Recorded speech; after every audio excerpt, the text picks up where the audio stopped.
Correct. ఒకసారి తెరిచేసామా అంతే మొత్తం, అంతే కథంతా మీరు చూస్తారు సినిమా థియేటర్లో చూస్తారు. అంటే ఖచ్చితంగా ప్రమోషన్స్లో కానీ ట్రైలర్లో కానీ ప్రీ రిలీజ్లో కానీ మాకు అర్థమైంది, ఒకటి బలంగా సనాతన ధర్మం, ఒకటి ధర్మరక్షణ, అలాగే పేట్రియాటిజం, మన దేశాన్ని పరిరక్షించుకోవడం, అలాగే ఒక తల్లి ప్రేమ, మదర్ సెంటిమెంట్ కూడా బలంగా కనబడుతుంది. ఇంకా ఏం ఎక్స్పెక్ట్ చేయొచ్చు? లేదు అదే తల్లి పాత్ర నేను చూస్తాను స్క్రీన్ చాలా అద్భుతంగా, అది అంతవరకే. అది ఏ పాత్ర అయినా సరే, ఏ పాత్ర అయినా సరే. అంటే మీ ముందు నిలబడాలంటే ఒక విలన్కి చాలా మనోబలం ఉండాలి, బుద్ధి బలం ఉండాలి, అండ్ విగ్రహ బలం కూడా ఉండాలి. ఒక విలన్ చేయాలంటే ఒక భారీ కాయం ఉండాలి. బట్ ఆది పినిశెట్టిని చూస్తే నిజంగా భయం వేసింది సార్. సో ఆయన పాత్ర ఎలా ఉంటుంది and how was it working with him? Very nice working with him అండి. ఒక్కడని కాదు, సినిమాలు అందరితో కూడా పనిచేయడం అదొక థియేటర్ అనుభూతి. అంటే మనం అఖండ పార్ట్ 1 ఇది సీక్వెల్, దాంట్లో ఫస్ట్ ఒక ప్రీక్వెల్ వస్తుంది. అదే యంగ్ గెటప్ చూపించాం కదా దీంట్లో కూడా. ఆ అఖండ మొదటి భాగం క్యారెక్టర్ కూడా చూపించడం జరిగింది. అది అక్కడ ఏంటన్నది అక్కడ ఆల్రెడీ అక్కడ ఆది గారితో అక్కడ వాళ్ళు కలవడం ఏమవుతుందన్నది చూస్తారు రేపు. తర్వాత మళ్ళీ ఇప్పుడు ఇక్కడ ఈ పాత్ర, తర్వాత ఈ పాత్రలో వచ్చే ఈ అఖండ పాత్ర అయితే ఉందో దాంతో మళ్ళీ ఎలా కనెక్ట్ చేశారన్నది సస్పెన్స్. అదే కరెక్ట్. కానీ ప్రమోషన్స్ మాత్రం 5 భాషల్లో రిలీజ్ అవ్వడం ఏంటి సార్?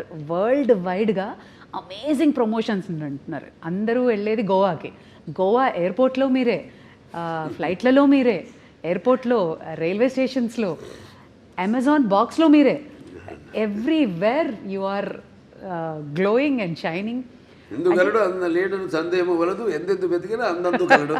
ఖచ్చితంగా ఎందెందు వెతికినా అందందే కలడు అనడానికి, ఇంత పెద్ద భారీ ప్రాజెక్ట్ చేయడానికి 4వసారి మీ నిర్మాతలు మిమ్మల్ని నమ్మి చేసినందుకు గాను వాళ్ళ గురించి ఏమంటారు సార్? నిర్మాతలు మంచి అభిరుచి ఉన్న నిర్మాతలండి.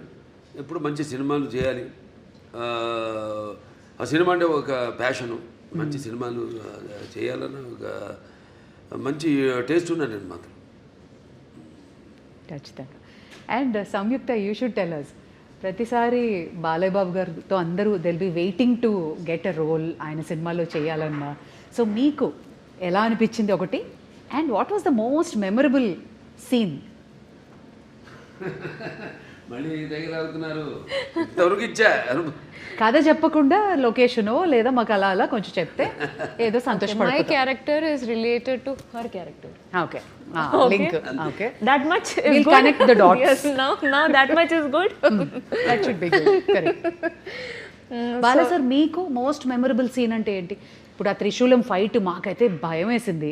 ఆ చలిలో, ఆ మంచులో ఫైటింగ్, దెన్ ఆ పర్టికులర్ ఇన్సిడెంట్ వేర్ భారతదేశం, మన రక్షణ, టెర్రరిస్టులు, ఆ సీన్ వాజ్ అమేజింగ్. బట్ పర్సనల్గా మీకు? ఒకటని కాదండి, ప్రతి సన్నివేశం నేను అందులో అనుభవిస్తూనే ఆనందిస్తూనే అందులో పరకాయ ప్రొఫెషన్ చేసిందే.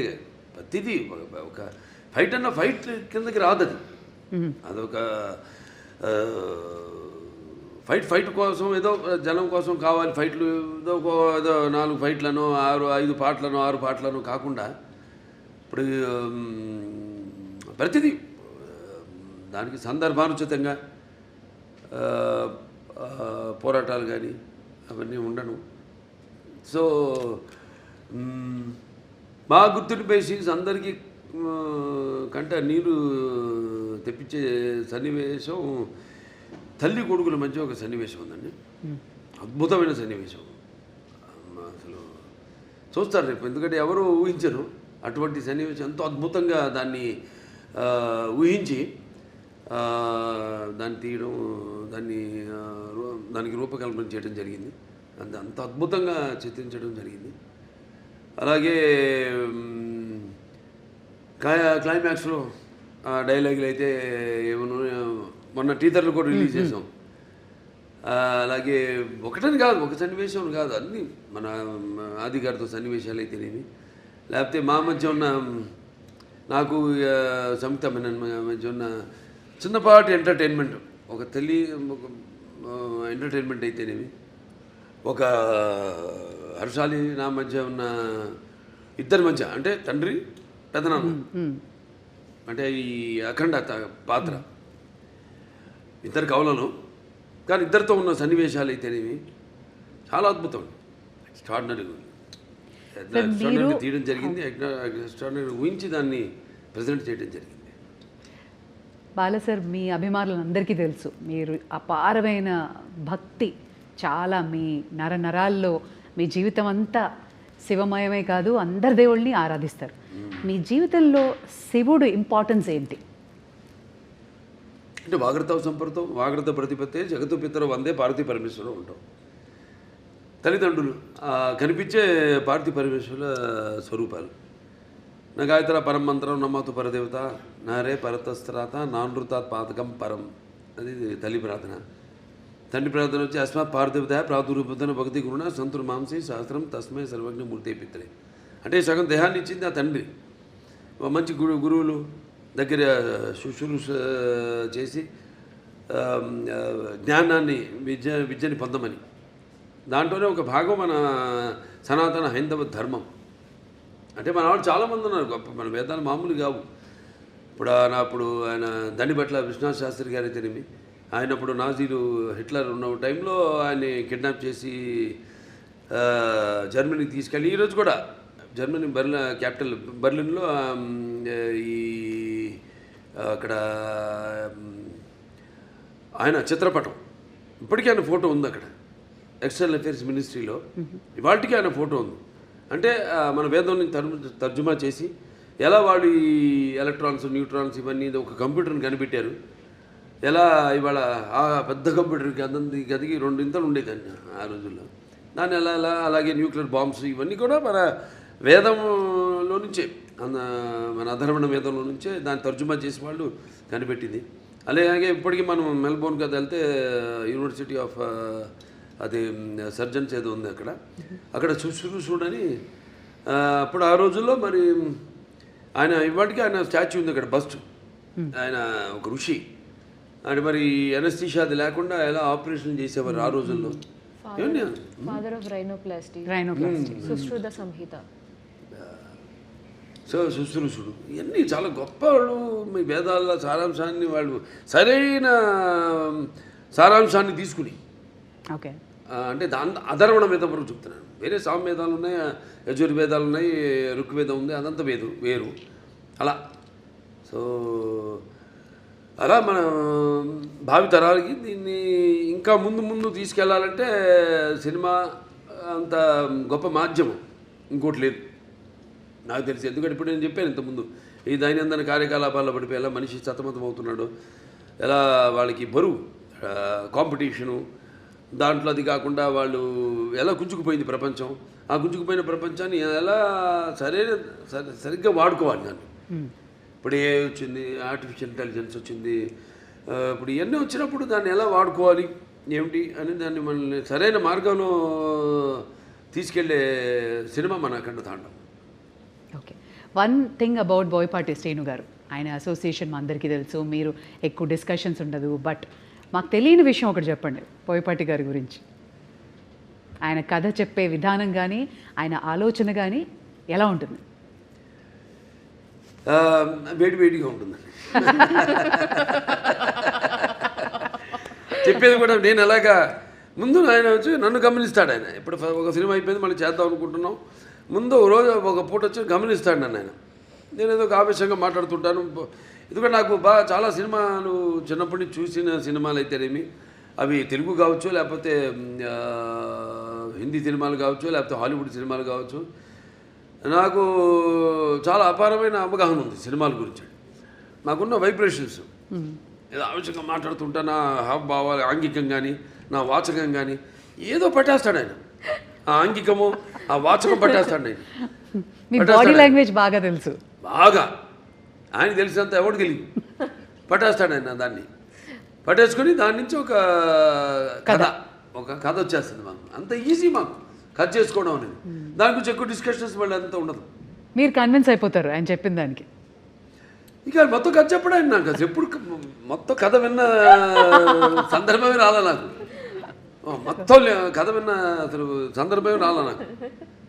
ఇది ఇట్లా అనుకుంటాం బాబు అంటారు, ఒక గైడ్ అంటాను, వెళ్ళిపోతామండి, ముందుకు వెళ్ళిపోతాం. ఇంకా ఎప్పుడు నెక్స్ట్ షూటింగ్ ఎప్పుడు, గెటప్లు ఎప్పుడు, టెస్ట్ షూటింగ్ ఎప్పుడు, అంతే. అంటే ఆయనలో కూడా బాగా ఆవేశం ఉంది. మరి వచ్చేది ఎక్కడి నుంచి పెద్ద కాకాని, అదే పక్కనేమో ఈయన ఉన్నాడు నరసింహస్వామి, అక్కడ వాళ్ళంతా మళ్ళీ అసలు ఒకప్పుడు మనకు తెలిసింది పల్నాడంతా ఒకప్పుడు శైవులు, వాళ్ళ అదే నాగమ నాయకుడు కానివ్వండి, నాగమ నాయకురాలు బ్రహ్మనాయుడు గారు కానీ, అవన్నీ ఆ గడ్డ నుంచి అక్కడి నుంచి వచ్చాడంటే ఆయన ఆవేశం ఉంటుంది. మాకు బాగా కుదిరిందండి ఆ పొంతన మా ఇద్దరికి బాగా. ఆయన కూడా నాలో ఎంత ఆవేశమో అంత ఆవేశం ఉంది ఆయనలో. అదే ముఖ్య కారణం. ఎప్పుడెప్పుడు అని ఎదురు చూస్తున్న మీ అభిమానులు, సో మీ ఫ్యాన్స్ అందరికీ అఖండ తాండవం రిలీజ్ సందర్భంగా చెప్పదలుచుకున్నది ఏంటి? వాళ్ళు చెప్తున్నాను, నేనేం చెప్పనండి. అంటే ఫ్యాన్స్ అది ఎప్పుడు ఏంటంటే సినిమా అన్నది ఒక భాషా తేడా భేదం కానీ, ఇవాళ మనం ఆ పాన్ ఇండియా, ఇది ఒక తెలుగు పరిశ్రమకు సంబంధించిన సినిమా కాదండి, ఇది యావత్ భారతదేశపు ప్రజలకు సంబంధించిన సినిమా అఖండ తాండవం అన్నది. సో ఇవాళ ఈ సనాతన ధర్మం ఉన్నది, సనాతన హైందవ ధర్మం ఉన్నది, నేను చెప్పాను మేము ముందు అనుకున్నంత చిత్రీకరించడం పూర్తయ్యాక అన్ని జరిగినాయి సన్నివేశాలు, ఏమి జరుగుతున్నాయో వాటికి ఎలాగో అంత కాస్మిక్ కనెక్షన్ అంటాం. సో అలా ఈ యొక్క సినిమాని వాళ్ళు ఎప్పుడు ఒక భాషా భేదం కానీ, సినిమా అంటే ఒక ఏమంటాం భాషా భేదం కానీ, లేకపోతే ఆడమగ తేడా కానీ, లేకపోతే పండిత పామనాది పట్టువిడుపులు కానీ, దానికే దారిద్రాది తారతమ్యములు కానీ, దురభిమానులన్న అడ్డ గోడ ఉండదు ఇటువంటి సినిమాలు. నేను చేసిన ఏ సినిమా అయినా సరే, ఎందుకంటే నాకు అదృష్టం వరుసగా 4 హిట్లు ఇవ్వడం, అఖండ తర్వాత వీరసింహారెడ్డి తర్వాత నేలకొండ భగవంత్ కేసరి, తర్వాత డాకు మహారాజు, తర్వాత వాళ్ళ అఖండ తాండవం. అంటే ఇప్పుడున్న ఈ కాంపిటేటివ్ నాకెప్పుడు నేను అటువంటి ఆలోచించను. ఏ సినిమా ఇవన్నీ వాటికి దూరంగా ఉంటాను. ఇలా నాకు అపారమైన అనుభవం ఉంది. దాన్ని నేను మన దర్శకులకి వాళ్ళకి చెప్పడం, నెక్స్ట్ మళ్ళీ మొదలు పెడుతున్నా. మల్లేని గోపిచంద్ గారిది ఆల్రెడీ మనం ముహూర్తం చేసాం. సో నాకు అదృష్టం, అది చేసుకుంటూ వెళ్తున్నాం. ఇంకా డెఫినెట్గా ఇంకెన్నో ఉన్నాయి కథలు. ఏమైతే ఇప్పుడు నా సినిమా కథలు ఎలా ఉంటాయంటే పంచపక్ష పరమాన్నంలాగా ఉండాలి. ఏదో కట్టె కొట్టే తెచ్చేలాగా కాదు, అది ఓకే చేసే వరకు కట్టె కొట్టే తెచ్చే ఆ తర్వాత ఉంటుంది చాటంతా కథ. కానీ అన్ని సమపాళ్ళల్లో ఏ రుచి ఎక్కువైనా ఏ రుచి తక్కువైనా అదన్నీ బ్యాలెన్స్ చేసుకుంటూ, ముఖ్యంగా నా పాత్రలే కాదు నేను చెప్పేది, నా నాయకుడే కాదు, ప్రతి నాయకుడు కానీ, లేకపోతే మా హీరోయిన్స్ క్యారెక్టర్స్ అయితేనేమి, లేకపోతే పక్కన మా క్యారెక్టర్తో సంబంధిత పాత్రలు అయితేనేమే కానీ, వాటిని దృష్టిలో పెట్టుకుంటాం. ముందు వాటిని ఎంతవరకు వాటిని పెంచుకుంటూ వెళ్ళాలి, ఎంతవరకు ఆ పాత్రలు ఉండాలి ఈ సినిమాలో అనేది అన్నీ చేసుకుంటూ వెళ్తాం. Amazing sir. మరి ఇక అఖండ తాండవం అఖండ విజయాన్ని సాధించాలి అని, అలరించాలి అని, అండ్ ఈ సినిమా నుంచి మేము కూడా నేర్చుకోవాల్సినవి చాలా ఉండి పాటించాలని కోరుకుంటున్నాను sir. Wishing you all the very best. Thank you so much sir. Thank you.